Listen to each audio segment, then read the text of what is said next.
그래도 손가락이 3개라니 어떤 의미로는 잘 됐네? 네? 장애를 갖고 태어난 내 아이에게 이게 무슨 말이야? 그때 저는 너무 무례하다고 생각했어요. 제 이름은 코바야시 미와 26살 전업주부예요. 저희 집은 제법 유복하고 상당히 보수적이고 엄격한 환경이었어요. 어렸을 때부터 요리나 재봉 같은 기술을 가르침받았고 예의범절도 꽤 철저히 가르침받았죠. 대학생이 됐을 때 친구들에게서 고풍스럽다, 요조숙녀란 느낌이라는 말을 듣고 그제서야 저희 집안 교육이 요즘 가치관과는 조금 다르다는 걸 알게 되었어요. 이때 친구들과 제대로 대화를 나누어 스스로를 억누르고 참아봤자 좋을 거 없다는 사실을 깨달았다면 그런 일을 겪지 않아도 됐을지도 모르지만요. 얘기를 되돌릴게요. 대학교 4학년이 되자 부모님이 어떤 남성을 소개시켜 주셨어요. 코바야시 요스케라는 사람으로 나이는 저보다 3살 많았어요. 딱 봐도 곱게 자랐을 것 같은 남성이었는데 말투나 태도에 호감이 갔어요. 듣자 하니 아버지 친구의 아드님이라고 했어요. 부모님은 요스케 씨네 집안에 저를 시집 보내고 싶다고 조용히 말했어요. 그게 아니더라도 저는 바로 그에게 호감이 갔어요. 그도 또한 저를 마음에 들어 했고요. 그럼 지체할 필요 없으니 저는 대학을 졸업하고 바로 요스케 씨와 결혼하게 되었어요. 요스케 씨는 저희 집안보다 더욱 격이 높은 명문가의 장남. 제 아버지의 친구인 요스케 씨의 아버님은 이미 돌아가셨다고 했어요. 아버님이 경영하시던 회사는 숙부님이 뒤를 이었지만 나중에는 요스케 씨가 회장 자리에 앉게 되겠죠. 집안일이나 자산관리 등은 그의 어머님이 담당하고 계시다고 해요. 그런 거로 저는 그가 어머님과 같이 살고 있는 코바야시 집안에 들어가게 되었죠. 결혼하기 앞서 물론 인사하러 찾아뵈었어요. 엄격한 어머님이라고 들어서 많이 긴장했는데 어머나, 어떤 아가씨가 오려나 했더니 생각보다 제대로 된 아이였네? 미화는 항상 조신하고 집안일도 완벽해. 내 체면도 세워주는 좋은 여성이야. 마음에 들었어요. 안심하고 요스케를 맡길 수 있을 것 같아. 부족하지만 모쪼록 잘 부탁드립니다.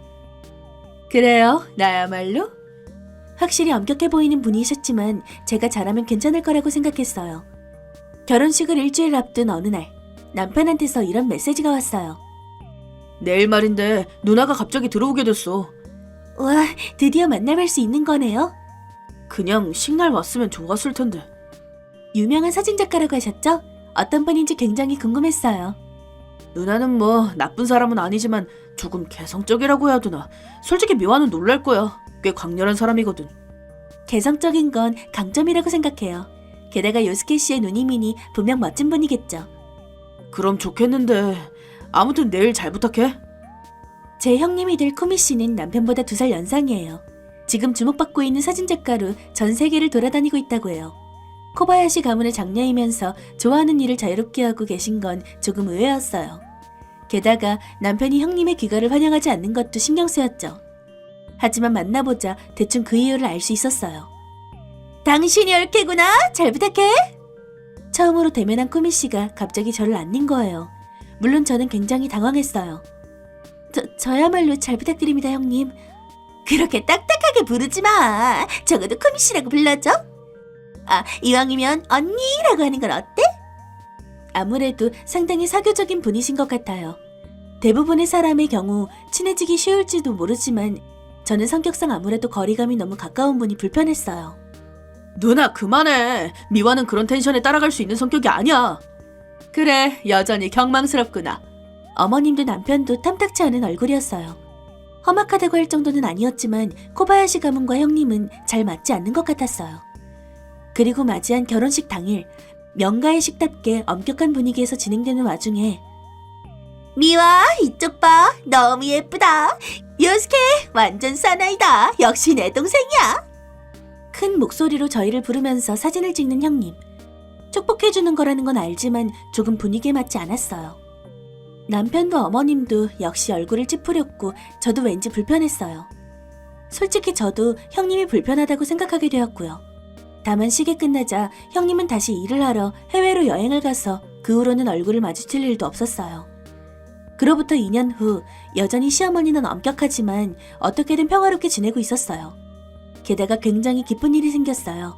저는 그날 하늘을 날 것 같은 기분이었죠. 그때 요스케 씨한테 연락이 왔어요. 미화, 임신했다는 게 정말이야? 틀림없는 거지? 네, 정말이에요. 아까 병원에서 검사했으니 틀림없어요. 근데 어떻게 하시는 거예요? 어머니한테 먼저 말씀드렸잖아. 그래서 방금 전화로 들었지. 제가 직접 말한다고 말씀드렸는데. 너무 그러지 마. 어머니도 신이 나서 그래. 참지 못하고 말해버린 거지. 그래요. 그렇게 기뻐해 주시다니 다행이에요. 정말 기뻐. 오늘은 최대한 빨리 돌아갈게. 네, 기다리고 있을게요. 그래요. 방금 임신했다는 걸 알게 된 거예요. 시어머니도 남편도 크게 기뻐해 주셨어요. 물론 저도 아이를 원했기에 소리치고 싶을 정도로 기뻤어요. 얼마 후 조사해보자 뱃속 아이는 남자아이였어요. 후계자가 생겼다는 것에 남편도 시어머니도 더욱 기뻐해 주셨어요. 잘했다 라고 칭찬받는 건 좋았지만 여자아이면 안 됐던 거야? 라고 조금 욱하기도 했죠. 아무튼 건강하게 낳아야지 라는 생각에 임신 중에는 신경을 많이 썼어요. 그리고 순식간에 출산날이 찾아왔죠. 진통이 시작되고 얼마 지나지 않아 비교적 쉽게 아이가 태어났어요. 하지만 의사 선생님과 간호사 선생님들은 술렁대고 있었어요. 저는 몽롱한 의식 속에 필사적으로 목소리를 냈어요. 아이는 무사한가요? 무슨 일 있나요? 제 부름에 의사 선생님이 조금 말하기 힘든 듯이 대답해 주셨어요. 네, 무사합니다. 건강한 남자아이예요. 다만 한 가지 문제가 있어서요. 선생님은 갓 태어난 아이의 손을 보여주셨어요. 그럴 수가...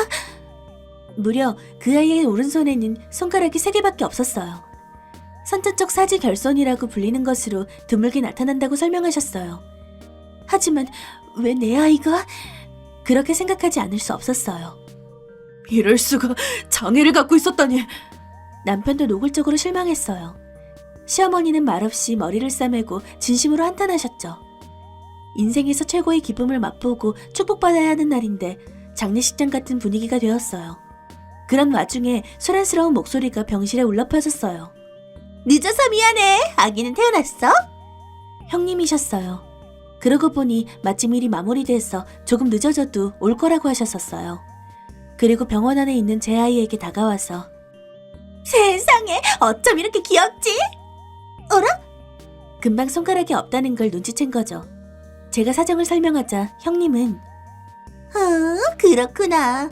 그래도 손가락이 3개라니 어떤 의미로는 잘 됐네. 네? 장애를 갖고 태어난 내 아이에게 이게 무슨 말이야? 너무 무례하다고 생각했어요. 하지만 제가 무슨 말을 하기도 전에 무슨 말을 그렇게 해? 너무 무례한 거 아니야? 당장 나가렴. 네가 있으면 머리가 아파져. 시어머니와 남편이 화내기 시작했어요. 형님은 무슨 말을 하려고 했지만 병원 안에서 말싸움하는 건 꺼려졌는지 금세 돌아갔어요.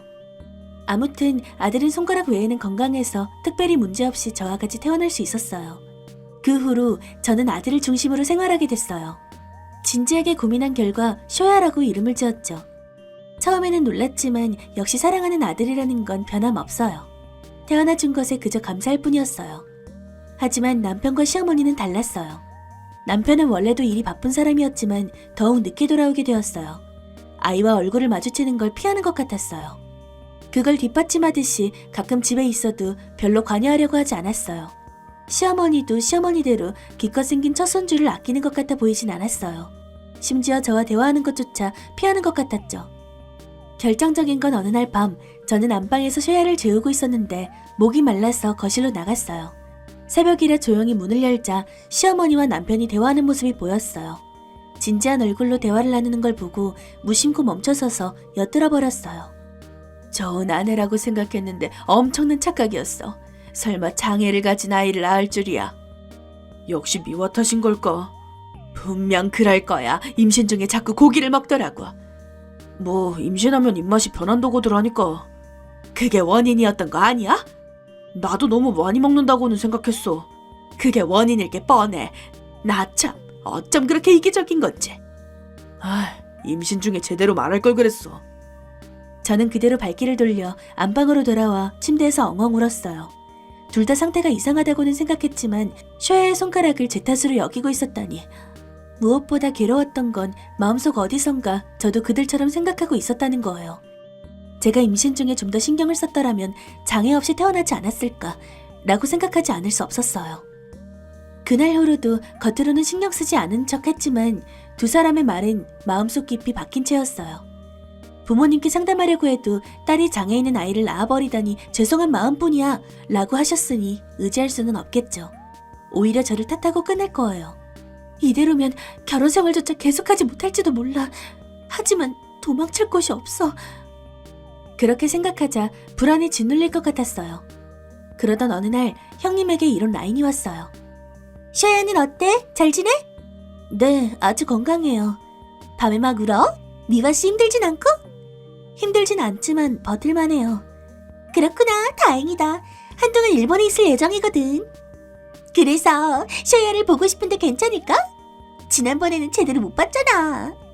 네, 물론이죠. 언제쯤 오실 수 있으세요?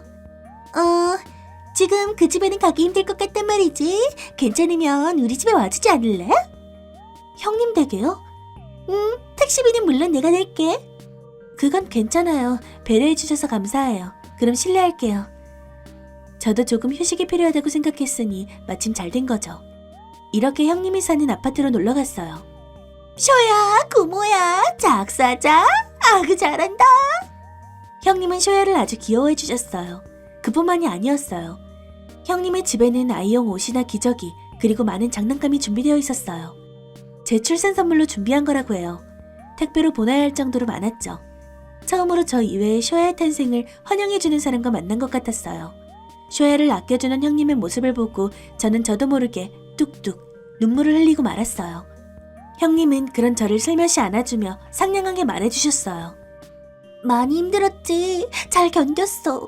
그 사람들 가치관은 80년대에서 나아간 게 없거든. 상처 많이 받았지. 아무래도 집에서 어떤 취급을 받고 있는지 눈치챈 것 같아요. 어쩌면 그걸 알고 여기에 불러준 걸지도 몰라요. 그래도 이 아이는 운이 좋아. 틀림없어. 병원에서도 그렇게 말씀하셨었죠. 왜 그렇게 생각하시는 건가요? 그야, 쇼야랑 악수한 사람은 절대 쇼야를 잊을 수 없을 거 아니야. 형님의 말에 아주 놀랐어요. 그런 생각을 해본 적은 없었거든요. 사람 얼굴은 까먹기 쉽잖아? 나도 매번 어색하게 누구세요? 라고 물어보거든. 그래도 이 아이는 큰 개성을 갖고 있어. 누구도 잊을 수 없을 정도로 개성이 있다는 건 엄청난 강점이라고 생각해. 라고 말을 이었어요. 저는 쇼야를 진심으로 사랑하지만 그래도 손가락은 핸디캡이라고 인식하고 있었어요. 언젠가 이 손가락 때문에 괴롭힘 당할지도 몰라, 남들이 피할지도 몰라, 그런 부정적인 생각만 하고 있었던 거예요. 그런데 형님은 플러스라고 말해주셨어요. 제가 생각에 잠기자 형님은 살짝 나무라듯이 말하셨어요. 네가 쇼야의 손가락을 당당히 여기지 않으면 쇼야도 당당해지지 못해. 누구보다 멋진 개성이라고 미아씨가 직접 아이에게 말해줘야 하지 않을까? 찍소리도 나오지 않는다는 건 바로 이런 상황을 말하는 거겠죠. 남편이나 시어머니를 너무하다고 생각하면서 저 스스로도 그들과 같은 가치관으로 이 아이를 대하고 있었던 거예요. 제가 약한 탓에 쇼야를 업신여기고 있었다니.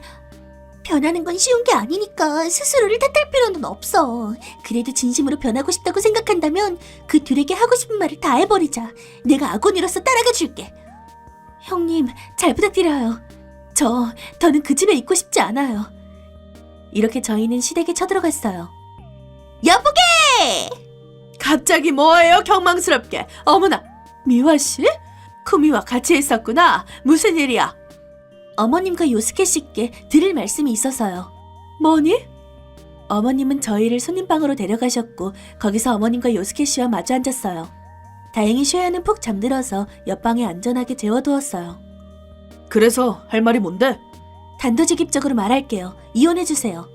쿠미 씨는 떠는 제 손을 꼭 잡아주셨어요. 네가 그걸 바란다면 어쩔 수 없지. 요스케 씨와 시어머니는 말리지 않고 오히려 안심한 듯이 표정을 지었어요. 양육비는 지불할게. 네, 양육비는 쇼야를 위한 것이니 제대로 받을 거예요. 원래라면 이 아이의 손을 꺼림칙하게 여기는 당신들을 어떤 형태로든 관여하지 않길 바라지만요. 그 말투는 뭐니? 자기 관리도 못해서 아이에게 장애가 생긴 거면서 윗사람을 대하는 예의도 잊어버린 거야? 윗사람이요? 옛날 가치관으로 남을 판단하고 더욱이 모욕을 주는 사람을 저는 윗사람이라고 생각하지 않아요. 애초에 이 장애는 대부분 원인을 알 수 없다는 거라고 했어요. 왜 저한테만 책임이 있다고 생각하시는 거죠? 잠깐, 그건 나한테도 원인이 있다는 말이야? 쇼야는 저와 당신의 유전자를 물려받아 태어난 거예요. 당신에게도 원인이 있을지 모른다고 생각할 수 있는 거 아닌가요? 아니면 뭐죠? 쇼야는 제가 혼자 낳았다고 생각하시는 건가요? 강한 어조로 말하면서도 저도 모르게 눈물이 나왔어요. 저는 쇼야가 태어난 후로 계속 제 자신을 탓해왔어요. 제가 뭔가 잘못해서 이렇게 된 걸지도 모른다고요. 하지만 형님 말씀을 듣고 손가락이 3개인 건 쇼야의 멋진 개성이라고 생각하면 된다는 것을 깨달았어요. 저는 쇼야를 자랑스럽게 생각해요. 제 말에 두 사람은 얼굴을 붉혔어요. 정말 부끄러운 가족이야. 내 성격도 안 좋은 게 씨인 거 아니냐고 하고 대체 언제적 가치관이야?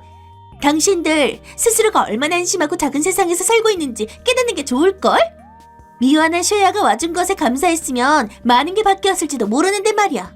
후속타를 가하듯이 쏘아붙인 코미 씨는 아무런 반박도 못하는 둘에게 질린 건지 돌아가자 라고 말을 걸어주셨어요. 그때 정말 왜인 건지는 모르겠지만 무심코 말해버렸었어요. 이 시대착오적인 멍청한 사람들! 라고요.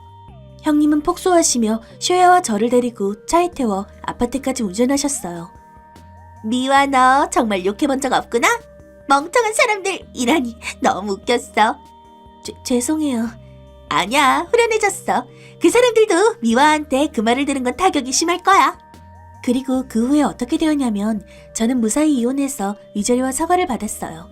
필요 없다고 했는데 요스케가 반성의 의미로 받아달라고 하길래 감사히 받기로 한 거죠.